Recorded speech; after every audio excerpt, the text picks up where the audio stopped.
Next topic देखिए, self induction है। Self induction क्या है? प्रॉपर्टी है कॉइल की। जब कॉइल में से करंट फ्लो करेगा तो उसमें एक और इंड्यूस्ड करंट या इंड्यूस्ड ईएमएफ प्रोड्यूस हो जाएगा, जो अप्लाइड करंट को क्या करेगा? अपोज करेगा। उसे सेल्फ इंडक्शन बोल दिया जाएगा। अब देखिए, जहाँ से ये समझ लगेगा, जैसे ये की है, इसे क्लोज किया, इसमें करंट जो इंक्रीज़ करेगा। अगर करंट इंक्रीज़ करेगा तो मैग्नेटिक फील्ड की वैल्यू भी बढ़ेगी धीरे धीरे। मैग्नेटिक फील्ड जब चेंज हो रहा होगा, यानी कि मैग्नेटिक फील्ड की वैल्यू इंक्रीज़ कर रही होगी, तो ईएमएफ प्रोड्यूस हो जाएगा। वो ईएमएफ क्या करेगा?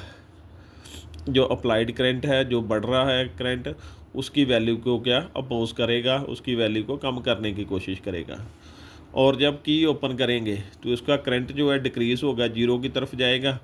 अगर करंट डिक्रीज़ होगा तो मैग्नेटिक फ्लक्स या मैग्नेटिक फील्ड भी डिक्रीज़ होगा, जिसके कारण ईएमएफ जो है वो प्रोड्यूस हो जाएगा। और अब ये क्या करेगा? जो करंट डिक्रीज़ हो रहा है उसे इंक्रीज़ करने की कोशिश करेगा।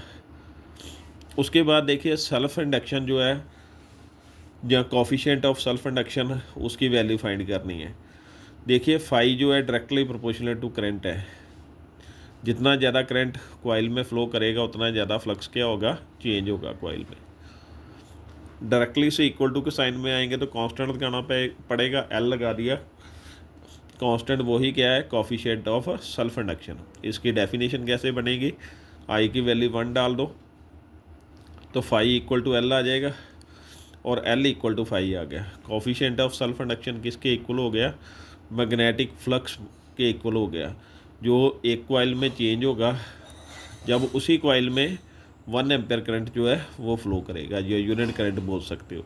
जैसा बोल सकते हो, यूनिट करंट जब फ्लो करेगा किसी कॉइल में, तब उसमें जो मैग्नेटिक फ्लक्स चेंज होगा वो किसके इक्वल होगा? कोफिशिएंट ऑफ सेल्फ इंडक्शन के इक्वल होगा। और जब इसमें करंट फ्लो करेगा तो मैग्नेटिक फ्लक्स चेंज होगा, तो ईएमएफ प्रोड्यूस हो जाएगा। उस ईएमएफ का फार्मूला ये है, E equal to minus D phi upon D T. और फाई की वैल्यू क्या है? एल आई, वो पुट कर देंगे। एल को सेपरेट कर दिया, D I upon D T. अब जहाँ से इसकी अलग डेफिनेशन बन जाएगी, D I upon D T की वैल्यू 1 डाल देंगे, और ई इक्वल टू क्या आ जाएगा? माइनस एल आ जाएगा। एल इक्वल टू माइनस ई आ गया। अब कोफिशिएंट ऑफ सेल्फ इंडक्शन किसके इक्वल हो गया? जो इंड्यूस्ड ईएमएफ प्रोड्यूस होगा कॉइल में जब rate of change of current क्या वैल्यू क्या होगी? Unity. Rate of change of current क्या है? 1 एम्पियर करंट फ्लो करेगा 1 सेकंड के लिए कॉइल में, तब उसमें जो ईएमएफ इंड्यूस होगा वो किसके इक्वल होगा? कोफिशिएंट ऑफ सेल्फ इंडक्शन के। और इसके यूनिट जो हैं, दो फार्मूले बन गए इसके। एक तो ये बन गया E equal to minus L D I upon D T, और दूसरा फार्मूला जे फाई के साथ बन गया एल का, phi equal to L I. और यूनिट क्या है इसके? हेनरी है यूनिट।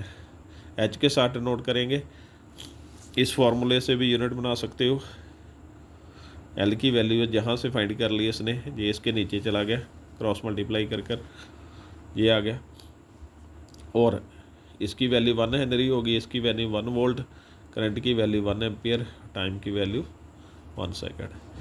अब self induction equal to 1 henry कब होगा?